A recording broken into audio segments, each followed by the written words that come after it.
সুপ্রিয় শিক্ষার্থী বন্ধুরা, আজকে আমি আলোচনা করব চতুর্থ সপ্তাহের রসায়ন অ্যাসাইনমেন্ট নিয়ে।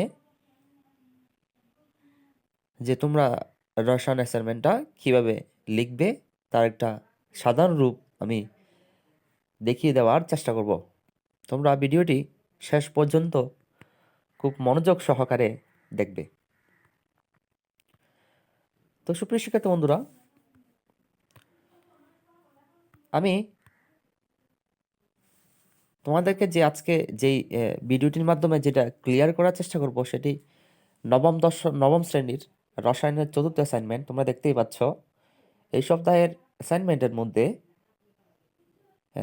রসায়নের যেই দুটি বিষয় দেওয়া ছিল সেটি হচ্ছে যে কাপড় কাঁচা সোডার জলীয় দ্রবণের সাথে লেবু রসের বিক্রিয়া করলে কি হবে। আবার খ নাম্বারটা ছিল ডিমের কোষা এবং লেবুর রসের সাথে বিক্রিয়া করার পরে কি তৈরি হবে। প্রশ্নে বলা ছিল যে উপরের বিক্রিয়া দুটি হাতে কলমে সম্পন্ন করো এবং নিচের প্রশ্নগুলোর উত্তর দাও। তো প্রশ্নগুলো ছিল এরকম যে এক নাম্বারটা ছিল রাসায়নিক বিক্রিয়ার সাহায্যে বিক্রিয়া দুটি সম্পন্ন করো। দুই নাম্বারটা ছিল বিক্রিয়া দুটির ধরন ব্যাখ্যা করো। তো আমি তোমাদেরকে এই যে পুরো প্রশ্নটার পুরো অ্যাসাইনমেন্টটা যে আমরা কীভাবে লিখতে পারি তার একটা সাধারণ রূপ দিব, আর তোমরা এটার আকারেই তোমরা নিজেদের মতো করে লিখতে পারো। তো আমাদেরকে প্রথমে যে বিষয়টা লিখতে হবে সেটি হচ্ছে সোডিয়াম কার্বনেট, বা যেটা কাপড় কাঁচা সোডাই হচ্ছে আসলে সোডিয়াম কার্বনেট, সেটার কিছু ব্যাখ্যা দিয়ে ফেলতে হবে। তোমরা স্ক্রিনে দেখতেই পাচ্ছ যে সোডিয়াম কার্বনেট একটি অজৈব রাসায়নিক যৌগ যার আণবিক সংকেত হচ্ছে Na2CO3। এটি ওয়াশিং সোডা, সোডা অ্যাশ এবং সোডা ক্রিস্টাল নামেও পরিচিত। সোডিয়াম সমৃদ্ধ মাটিতে উৎপন্ন উদ্ভিদ যেমন মধ্যপ্রাচ্যের সবজি, স্কটল্যান্ডের স্ক্যালপ, স্পেনের সামুদ্রিক আগাছা থেকে সোডিয়াম পৃথক করা যায়। এই ধরনের উদ্ভিদের ছাই থেকে পাওয়া যায় বলে একে সোডা অ্যাশ এসব বলা হয়।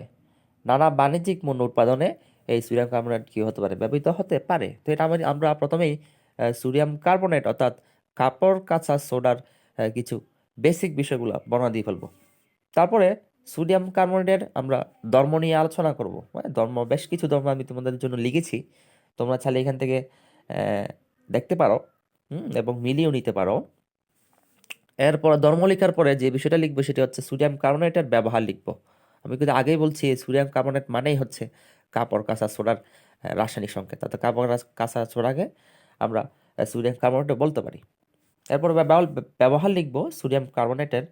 ব্যবহার লেখার পরে আমরা যে বিষয়টা লিখবো সেটা হচ্ছে এর পরবর্তী যে পার্টটা ছিল সেটা ছিল ডিমের কোষা। হ্যাঁ, ডিমের কোষা ছিল, ডিমের কোষার সাথে মানে অন্য আরেকটা জিনিসের বিক্রিয়া ছিল, আমরা একটু পরেই দেখব। তো ডিমের কোষা মানে হচ্ছে ক্যালসিয়াম কার্বনেট, ঠিক আগের মতোই ক্যালসিয়াম কার্বনেটের কিছু বেসিক বিষয় আমরা বর্ণনা দিয়ে ফেলবো। আমি বর্ণনাগুলো একটু শোনাচ্ছি যেগুলো আমি লিখেছি। যে ক্যালসিয়াম কার্বনেট হলো একটি রাসায়নিক যৌগ যার সংকেত হচ্ছে CaCO3। এটা প্রধানত তিনটি উপাদান কার্বন, অক্সিজেন এবং ক্যালসিয়াম দ্বারা গঠিত। পাথর বা শিলার মধ্যে এটা একটা সাধারণ উপাদান এবং মুক্তা, সামুদ্রিক প্রাণীগুলো, শামুক, ডিমের কোষা ইত্যাদির প্রধান উপাদান। তো আমরা এভাবেই বেশ কিছু বর্ণনা আমি লিখছি, তোমরা দেখে নিতে পারো। এরপরে যেটা লিখবো সেটা হচ্ছে ডিমের কোষা বা ক্যালসিয়াম কার্বনেটের প্রকৃতি লিখবো, মানে ধর্ম লিখবো। এর পরবর্তীতে ডিমের কোষা ক্যালসিয়াম কার্বনেটের ব্যবহারগুলো একটু লিখে ফেলবো। তোমরা দেখতেই পাচ্ছ আমি বেশ কিছু ব্যবহার লিখেছি, তোমরা দেখে নিতে পারো। এরপরে যেটা লিখবো সেটি হচ্ছে লেবুর রস অর্থাৎ সাইট্রিক অ্যাসিডের লেবু রস যে কথা সেটা, এবং লেবু রসের মধ্যে আসলে সাইট্রিক অ্যাসিড থাকে, তো লেবু রস মানে হচ্ছে সাইট্রিক অ্যাসিড আমরা বলতেই পারি। আবার সাইট্রিক অ্যাসিড নিয়ে আমরা কিছু বেসিক বিষয় আমরা বর্ণনা দিয়ে ফেলবো। তো সাইট্রিক অ্যাসিড হচ্ছে একটি দুর্বল ক্ষারীয় জৈব অ্যাসিড। এর রাসায়নিক সংকেত হচ্ছে C6H8O7। প্রাকৃতিকভাবে লেবু জাতীয় ফলে এই অ্যাসিড পাওয়া যেতে পারে। জৈব রসায়নে সবাত শ্বসনকারী জীবদেহের সাইট্রিক অ্যাসিড চক্রের এটি একটি অন্তর্বর্তী যৌগ। প্রতি বছর 10 লক্ষ টনেরও বেশি সাইট্রিক অ্যাসিড শিল্পক্ষেত্রে ব্যবহারের জন্য তৈরি করা হয়, প্রডিউস করা হয়, যা মূলত অ্যাসিডিফায়ার, স্বাদবর্ধক এবং সিলেটিং এজেন্ট হিসেবে ব্যবহৃত হয়। তো আমি মোটামুটি লিখেছি, তোমরা দেখে নিতে পারো। এর পরবর্তী যেটা লিখতে হবে, আমরা যেটা লিখবো সেটি হচ্ছে যে প্রথম দিকে যে বিক্রিয়া দুটি দেওয়া ছিল সেই বিক্রিয়া দুটি সম্পন্ন করতে হবে। ঠিক আছে, সম্পূর্ণ করে করে আমাদের লিখতে হবে। দেখো আমি লিখেছি ক নং বিক্রিয়াটা আমরা তিনভাবে সম্পন্ন করতে পারি। ক নং বিক্রিয়া ছিল কাপড় কাচা সোডার সাথে, হ্যাঁ কিসের সাথে, কাপড় কাচা সোডার সাথে কিসের বিক্রিয়া, লেবু রসের বিক্রিয়া, লেবু রসের বিক্রিয়া। তো কাপড় কাচা সোডা মানে ছিল সোডিয়াম কার্বনেট, আর যেহেতু যেহেতু সেটি জলীয় ছিল সেজন্য এটা অ্যাকোয়াস নিয়েছি।